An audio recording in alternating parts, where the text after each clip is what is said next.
one of the unifying factors with all this is that all of these projects were approved by the U.S. Army Corps of Engineers. So again, this is the same entity that certifies our levees and our dams and all that kind of stuff back home, in Maine, in Hawaii, in Alaska, wherever. And so the deep, deep concern here is that this is considered an acceptable thing. This isn't front page news that we built all this flood protection system and we have this in plain sight. Anybody can see this. And this is deemed an acceptable level of protection. When the hurricane in 1968 hit Louisiana, the last one to hit New Orleans, President Johnson came out and he said, never again. We're never gonna have this city, these people experience this flooding or whatever. And that's what started the planning for the flood, the current modern flood protection system for New Orleans. It's never been fully funded. So to be clear, the way our Congress works, federal bills and stuff, you pass a bill to do X. And then if it has any fiscal requirement, then you have to go to what's called appropriations. So lots of things we say we're gonna do, and then because of whatever, insider trading or just political stuff or just bureaucracy, there's no money for it. So do this, but there's no funds. So our political leaders can say, oh, I passed that bill, but then if they're not on it, if they're not making sure it's getting done in the Appropriations Committee, there's no money to do the do. And that was a classic story with the flood protection system in New Orleans. It was never fully funded. It was a little bit this year, and a little bit that, like, we need X number of millions of dollars. Like, no, you don't get X, you get Y. So again, like many of our coastal management challenges, that ain't happening. We protect Ventura, we don't protect Ventura. We protect Los Angeles, we don't protect Los Angeles. This little pissy stuff of, well, we'll give you 25%. That doesn't work. That doesn't work in terms of coastal management, in terms of environmental protection, in terms of assuring our fellow citizens that they're protected and have healthy, well-functioning ecosystems. We either protect the ecosystem or we don't.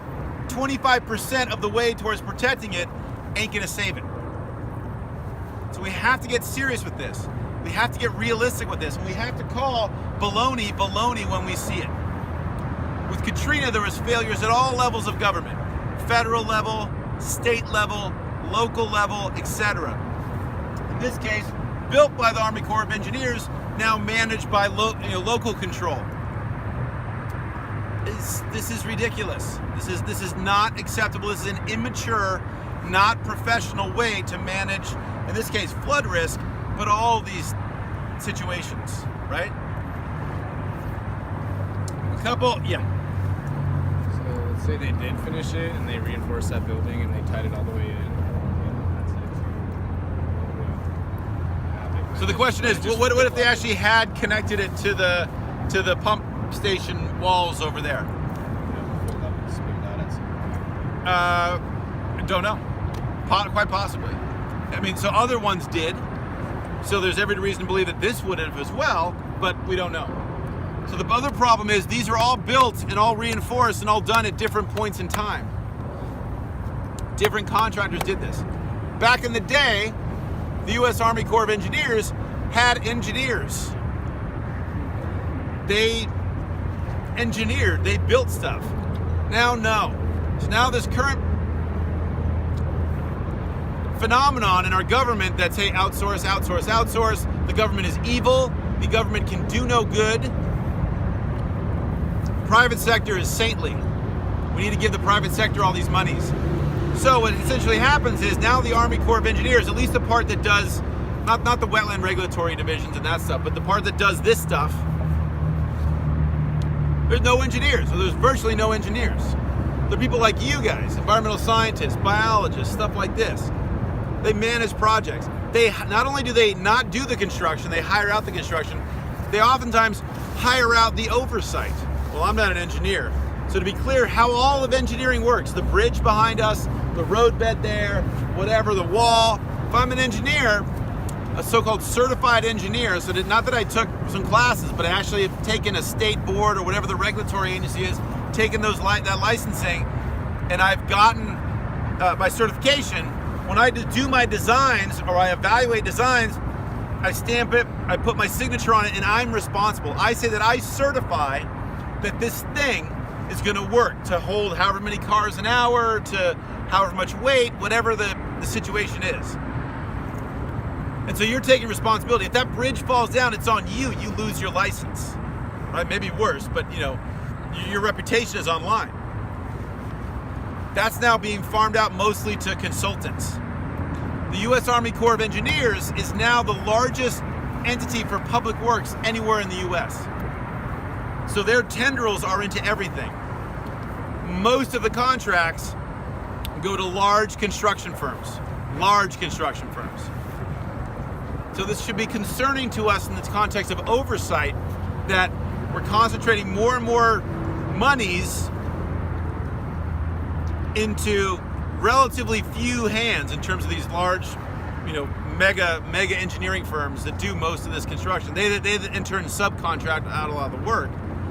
But the point being, the folks that the government agency, the Army Corps of Engineers, that is supposed to oversee this stuff, is oftentimes a bit more of a pass-through, and don't necessarily have the engineering prowess to say, is this an okay thing or not okay thing? Whatever your philosophy on government is, I would suggest that's not an effective way to have oversight, to have everything farmed out. Either your agency does this stuff or it doesn't do this stuff. Other things we'll see is the horrible oversight in terms of the actual construction. So one is the design of this, like, okay, let's not build this. The other is, let's say we did build this, and I want to make sure that these guys weren't smoking crack or doing whatever the hell, and actually did it correctly. That's also farmed out, right? So if we built this, the proper thing to do is, hey, let's do some testing. Let's look at the soil. Let's be on site when they're doing this sinking and see if everything is good. Didn't work out that way, let's say. So when people were repairing some of the levees after Katrina, people found things like newspaper, old garbage and stuff in the levee, right? When they're doing stuff. Huge problem. If there's newspaper and gunk and stuff that isn't clay and the types of soils we expect to see down here, that ain't gonna work, right? That's structurally, and once we cover it up like this, you can't tell. Look, so what's it like 5 feet down here? Unless we come in and we dig into this place, we can't tell. So being vigilant is not being an a-hole. Being vigilant is not being a jerk. Being vigilant is not being some contrarian or somebody that hates whatever. Being vigilant and being responsible is how adults behave, and how people take the public trust and take it to mean something. So this notion of oversight and regulation can be a bad word. I get it. We absolutely can overregulate. We absolutely create bureaucracies, and we don't need those. But I would suggest when it's something like the plane that you're flying on, when it's something like the barrier that's keeping your family safe, maybe that should be a little bit different than what name you're allowed to put on your toothpaste or something like that, right? That conversation seems to have been lost in our country. The notion of nuance, and sometimes it's like this, sometimes it's like that. We seem to be going to these weird, bizarre corners. Every cop is saintly, every cop is evil, right? Like criticizing the levee design is unpatriotic and is jerky and is mean, or the opposite, right? That's not how the real world works. We need to not only speak truth to power with these management issues, we also need to make sure that we're listening and that we're not absolutist in our approaches and all that kind of stuff. If someone raises a concern, hey, let's check it out. Okay, man, I don't know. I assumed it was good. Let's go double check. Just like when you guys write papers for me or whoever, right? Where's your references, right? I'm not saying you're a liar, but prove it, right? President Reagan said, trust, but verify, right? So that approach of okay, I'm not gonna say you're a jerk for building this, but I'm gonna double check and make sure that you're good, right? That did not happen. The city of New Orleans nearly died.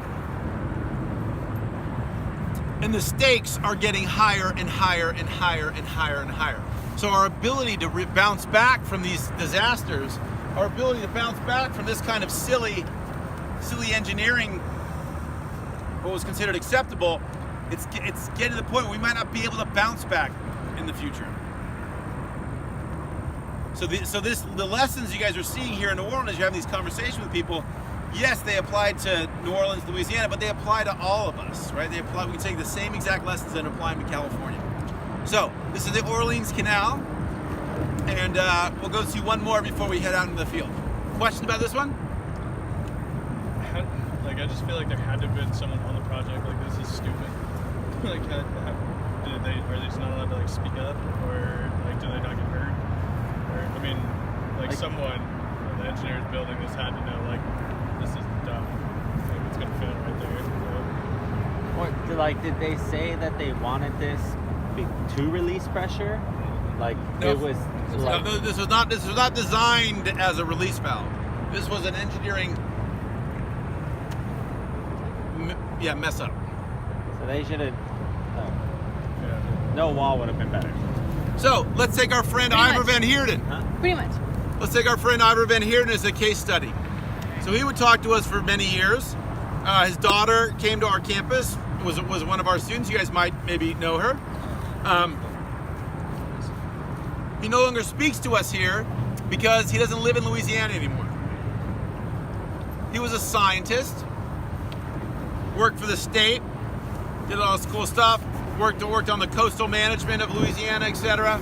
Then, several years ago, he moved to Louisiana State University. Became the co-director of this Louisiana State University Hurricane Center.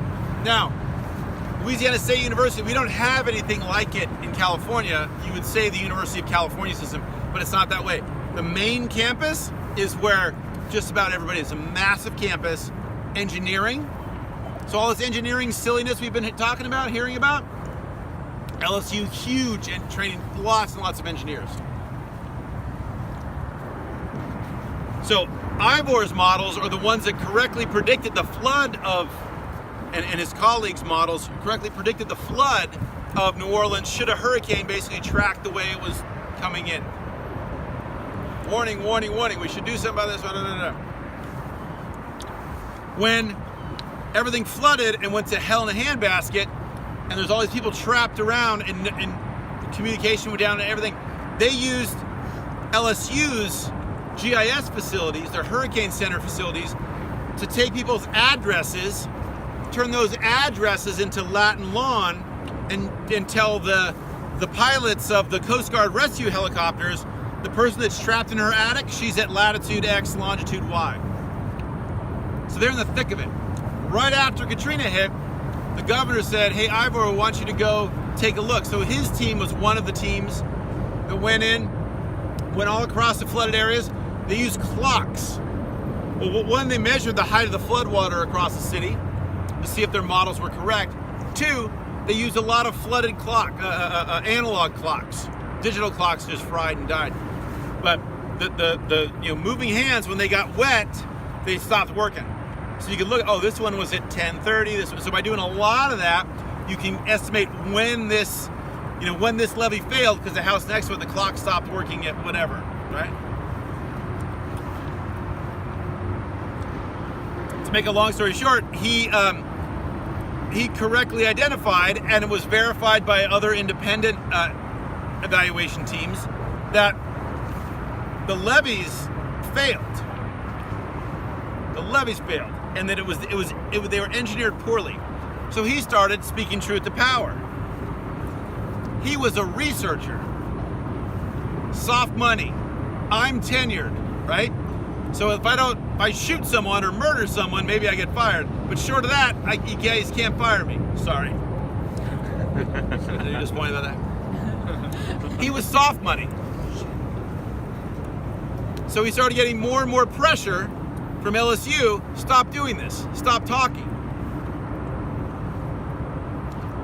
Didn't stop talking. The president that was the president at the time of Katrina, George W. Bush, had a guy named Sean O'Keefe who headed NASA for him.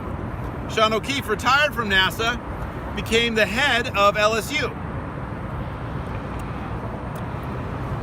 Didn't like people, and so criticizing the federal government obviously also means the head of the federal government. And so that would be the then President Bush. Criticizing Army Corps. Hey, LSU, huge engineering school. Get lots of grants from Army Corps to do stuff. Let's not be stirring the pot here, you know?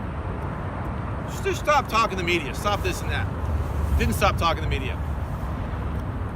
Part of a lawsuit that was ultimately not successful, but lawsuits to try to challenge the federal government. Also, when this levee fails, you live there, you are screwed.